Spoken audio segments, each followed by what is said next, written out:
देखिए, हमारे भाई चंद्रशेखर आजाद जी, जो आप सबने मिलके सतगुरु महाराज के आशीर्वाद से संसद तक पहुंचाया आप सभी ने, आज वो आपके बीच में आपका आभार व्यक्त करेंगे और सतगुरु समनदास जी महाराज के चरणों में नतमस्तक होकर यहाँ आए हैं वे, और वे महाराज रविदास सतगुरु समनदास जी महाराज के बारे में आप सभी को संबोधित करेंगे। तो धन्यवाद भाई चंद्रशेखर जी।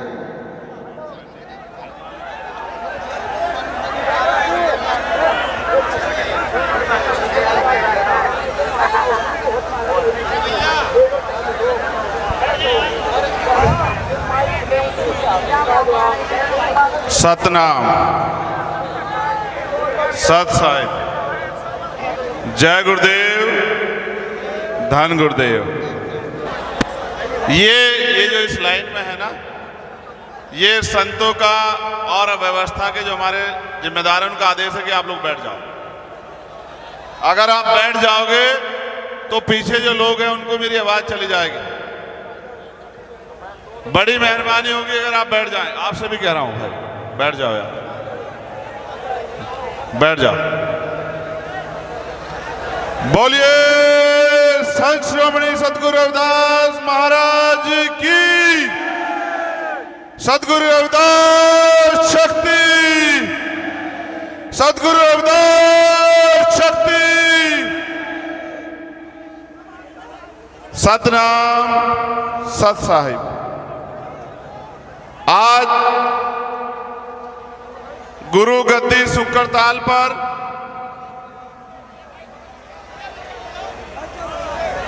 महात्मा ज्ञान भिक्षुदास जी की 64वीं पुण्यतिथि पर इस ऐतिहासिक धरती को नमन करने आए लाखों लाखों की संख्या में हमारी माएं बहनें, हमारे बड़े बुजुर्ग, नौजवान साथी और यहां उपस्थित सभी संत, महात्मा गद्दी पर नशीन महात्मा गोवर्धन दास जी, और जिनका आशीर्वाद पहले दिन से आज तक मेरे सर पे है, अमर ज्योति सतगुरु समनदास जी महाराज जी के चरणों में भी मैं नमन करता हूं। बोलिए सतगुरु समनदास महाराज की। उनके साथ साथ जिस धरती पर आप बैठे हैं, जिनके नेतृत्व में ये खरीदी गई, मास्टर हरि किशन जी के चरणों में भी मैं नमन करता हूं। आज वो इस दुनिया में नहीं। आज हम यहाँ शांति से बैठे हैं, लेकिन इसको तैयार करने में बहुत बड़ा योगदान है। और जितने भी रविदासिया धर्म के इस मिशन को आगे बढ़ाने वाले हमारे संत, गुरु और गुरु प्रेमी, गुरुमुखी जितने यहाँ, मैं उनको भी धन्यवाद देता हूं, उनके पर चरणों में भी नमन करता हूं। सम्मानित इस सत्संग में उपस्थित कई प्रदेशों से आए सतगुरु जी के प्यारे, संगत में बैठे सत्संगियों, मैं चंद्रशेखर आजाद, ये सच है कि आप लोगों ने अपने आशीर्वाद से मुझे एमपी बनाया, लेकिन मैं समाज का बेटा ही हूं, समाज का बच्चा ही हूं, और जब तक जीऊंगा समाज का बेटा और बच्चा ही रहूंगा। मेरी बात को आप याद रखना। आज हम यहां उपस्थित हुए हैं, मैं आपको अपने दिल की बात बताता हूं। मेरे पिताजी और मेरा पूरा परिवार मेरे घर को 2 घर छोड़ के सतगुरु रविदास जी महाराज का गुरु घर है। मैंने उनके अलावा किसी दर पे मत्था नहीं टेका पूरी जिंदगी। अगर किसी दर पे टेका तो सतगुरु रविदास जी महाराज के गुरु घर में मत्था टेका, और उसका क्या सिला मुझे मिला और उनमें कितनी शक्ति है उसका उदाहरण चंद्रशेखर आजाद आपके सामने खड़ा है। आप लोग डरना बंद कर दो और इधर उधर जाना बंद कर दो, अपने गुरु घरों में जाओ, सब कुछ ठीक हो जाएगा। ये अच्छे लोग नहीं है जो डिस्टर्ब कर रहे हैं। सत्संग की गरिमा को बना के रखो। हमने अनुशासन में रहना सिखाया है, अनुशासन में रहो। आज भी मेरे याद है, जब भी कहीं सत्संग होता था, सदगुरु समनदास जी महाराज मुझे फोन करके ये भी नहीं पूछते थे कि मैं कहाँ हूं। मैं दुनिया के किसी कोने में हूं, देश के किसी कोने में आदेश देते थे, भाई परसों सत्संग आ जाइए। और मैं कहता था महाराज जी पहुंच जाऊंगा। ऐसी उनकी कृपा थी कि अपने आप सारी व्यवस्था हो जाती थी और मैं सत्संग के टाइम पे सत्संग में पहुंच जाता था। हमारे तमाम जो जिम्मेदार लोग हैं वो जानते होंगे, मैंने बहुत सारे सत्संग हजार किलोमीटर की दूर से आके पूरे किए, क्योंकि उनका आशीर्वाद जब कोई कहता था, जब वो गुरु गद्दी पे बैठते थे कि इनके सर पे हाथ रख दो, तो गुरुजी गुस्सा होकर कहते थे कि हाथ क्या, मेरा पूरा आशीर्वाद इसके साथ, और ये एक दिन पूरी दुनिया में समाज का नाम रोशन करेगा। इतनी जोर से चिल्ला के वो कहते थे। और जिस दिन वो इस दुनिया से गए, पूर्ण हुए, ऐसा लगा कि सब कुछ रुक गया हो। लेकिन मैं धन्यवाद दूंगा इस गुरु गद्दी पे नसीब जो महाराज गोवर्धन दास जी हैं और उनके सहयोगी ने भी इस मिशन को फिर से खड़ा कर रखा है। मैं उनके चरणों में भी नमन करता हूं। मेरा आपसे कहना है, महाराज की, मेरा आपसे कहना है, सदगुरु रविदास जी महाराज कोई साधारण गुरु नहीं थे। उन्होंने जो कहा दुनिया में उसकी कोई तोड़ नहीं है। 600 साल पहले वो जो कह के गए, जो दर्शन उन्होंने दिया, विरोधियों ने उस दर्शन को दुनिया के बीच जाने नहीं दिया। अगर उनके विचार दुनिया के बीच चले जाते, क्योंकि दुनिया में व्यक्ति राज नहीं करता, विचार राज करता है, और जो विचारों से जुड़ जाता है उन्हीं का राज आ जाता है।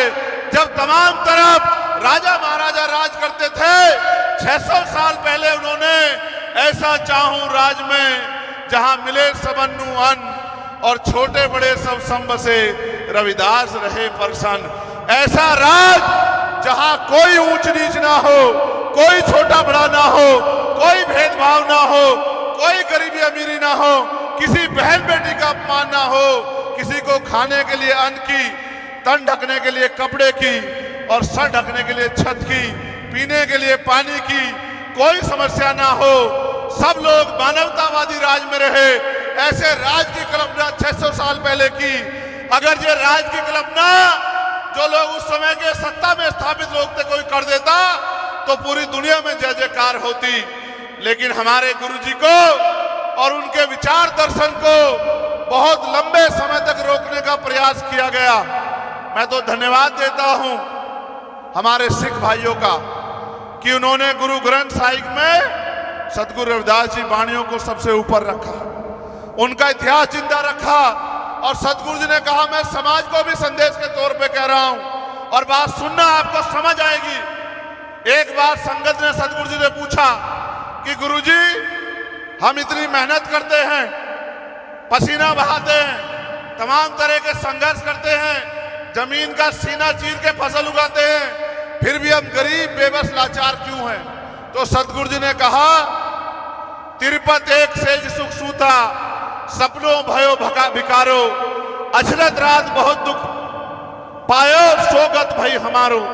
इसका मतलब यह है कि इस देश में हमारे जो पूर्वज थे वो सुख शांति से अपने जीवन को जीते थे, राज में जीते थे। लेकिन जिसे सपने में आदमी सो जाए उसका सामान चोरी हो जाए, इस तरह बाहरी आक्रमण यहां हुआ और हमारा राजपाट हमसे छीन लिया गया। जिनका राजपाट इस देश में होता था, आज बुरी बात है मुझे संतों के बीच में कहना पड़ रहा है कि आज उनकी बच्चियों पे भी जुल्म जाति की जाती है, मूछे रखने पे, पगड़ी पहनने पे उनके साथ जुल्म किया जाता है, यहां तक कि घोड़ी पे बैठने पे भी जुल्म किया जाता है। इसका कारण यह है कि अगर आप अपने गुरुओं की बात पे नहीं चलोगे, संतों की बात पे पहरा नहीं दोगे, तो फिर आपकी तरक्की नहीं हो सकती। आप किसी के बाप को बाप कह लो, लेकिन अगर आप अपने बाप को बाप नहीं कहोगे तो आपका उद्धार नहीं हो सकता। मेरी बात को आप याद रखना। सतगुरु जी ने कहा, रास्ता बताया, मैं आपको कह रहा हूं इस रास्ते पे चल जाओ तो आपका जीवन पार हो जाएगा। सतगुरु जी ने कहा कि रविदास मानुष करी बसन्नु सूकर है दोई ठाव, एक सु स्वराज माही दूसर मरगट गाओ। कि अगर सुख शांति का जीवन जीना है, इज्जत सम्मान का जीवन जीना है तो दो ही रास्ते हैं। पहला, स्वराज माही अपना राज लाओ, और अगर राज नहीं ले पाए तो सुख शांति मिलेगी मरने के बाद शमशान घाट कब्रिस्तान में। अगर जीते जी चाहिए तो स्वराज लाओ, अपना राज लाओ। आज देखो लाखों की संख्या यहां है, तो मुझे कल ये बताना कि आपकी जिंदगी में सब अच्छा हो गया है क्या? सब अच्छा तब होगा जब आपका राज आएगा। और मुझे कड़वे शब्दों में ये कहना है, महाराज जी यहां बैठे हैं, महाराज जी किसी और का सत्संग होता है, ऐसी व्यवस्था होती कि पत्ता नहीं हिलता। ये प्रशासन के लोग हमारी हैसियत नहीं समझते। जितने लोग यहाँ कहीं नहीं किसी गद्दी पे इकट्ठा होते होंगे और वहां 40-40, 100-100, 200-200, 500-500 पुलिस वाले लग के व्यवस्था करते हैं, किसी को खरोच नहीं आती। और यहाँ तो अगर ये हमारे पहरेदार ना हो आपके तो यहाँ रास्ते भी बंद हो जाएंगे। मैं प्रशासन से भी ये कहता हूं, याद रखना, अगर अगली बार जब सत्संग होगा अगर व्यवस्था अच्छी नहीं हुई तो चैन से सोने नहीं दूंगा आपको। मेरी बात को अच्छी तरह दिमाग में रखना, कोई गलतफहमी मत रखना, कोई गलतफहमी मत रखना। ये मत समझना कि रविदासियों का सत्संग है और इसकी हैसियत है। हमारी हैसियत ऐसी है कि जब दिल्ली में गुरुघर तो टूटा था तो हमने दिल्ली के तख्त को 24 घंटे में हिला दिया था। हमारी हैसियत की याद रखना, इतने हल्के मत समझना। ये जो बाणे में लोग बैठे हैं ये हमारे सर माते हैं, ये हमारी पगड़ी है, ये हमारे गुरु, हमारा सम्मान है।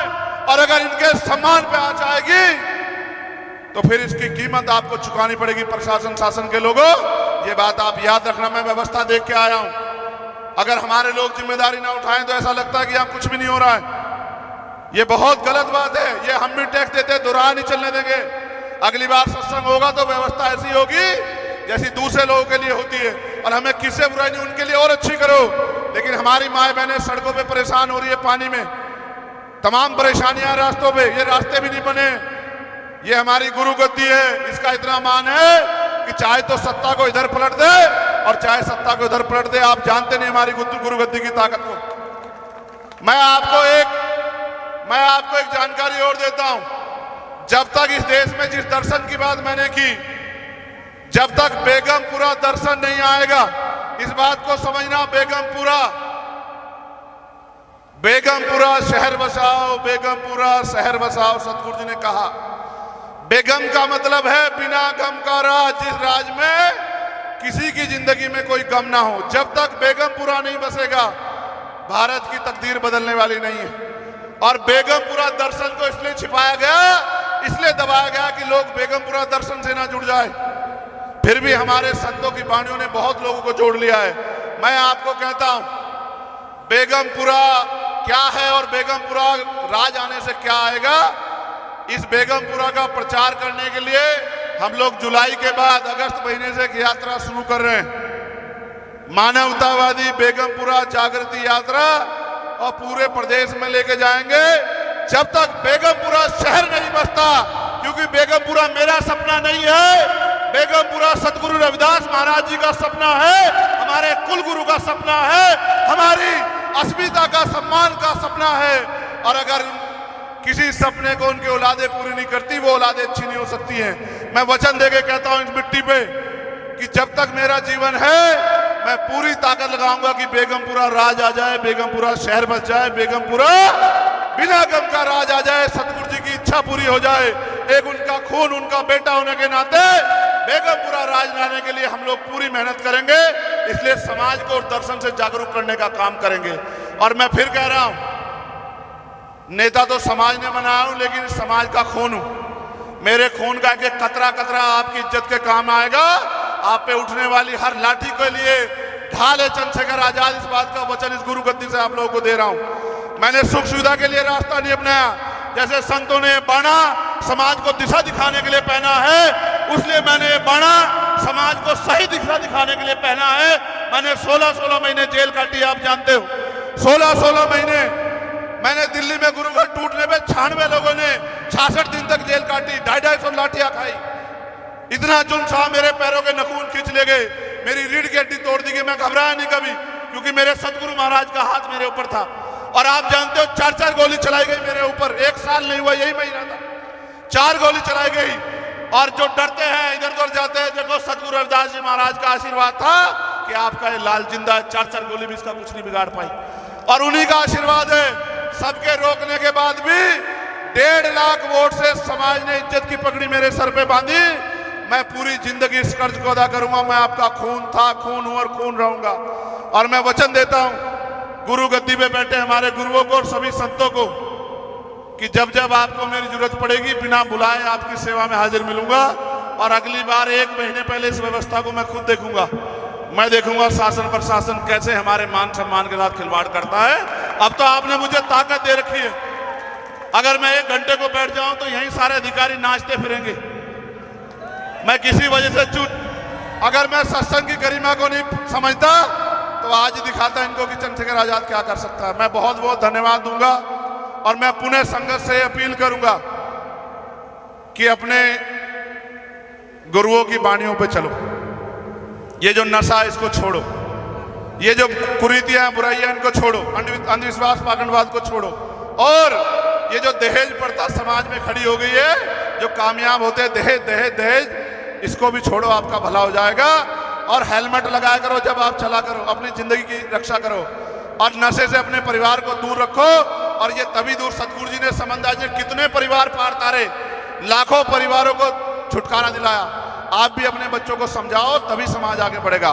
बहुत बहुत धन्यवाद। एक जोर से जयकारा लगा दो मेरे साथ। बोलिए परम संत सतगुरु समंदास महाराज जी की, महात्मा ज्ञान भिक्षुदास जी की। बोलिए श्रोमणी सतगुरु रविदास महाराज जी की।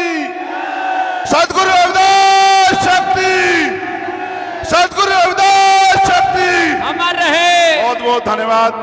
जय भीम, जय भारत, जय संविधान।